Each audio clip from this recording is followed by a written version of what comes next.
উলঙ্গ রাজা, কবি নীরেন্দ্রনাথ চক্রবর্তী।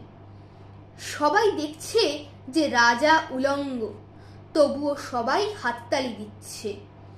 সবাই চেঁচিয়ে বলছে, সাবাস সাবাস। কারো মনে সংস্কার, কারো ভয়, কেউ বা নিজের বুদ্ধি অন্য মানুষের কাছে বন্ধক দিয়েছে, কেউ বা পরমান্নভোজী, কেউ কৃপা প্রার্থী, উমেদার প্রবঞ্চক। কেউ ভাবছে রাজবস্ত্র সত্যি অতীব সূক্ষ্ম, চোখে পড়ছে না যদিও, তবু আছে, অন্তত থাকাটা কিছু অসম্ভব নয়।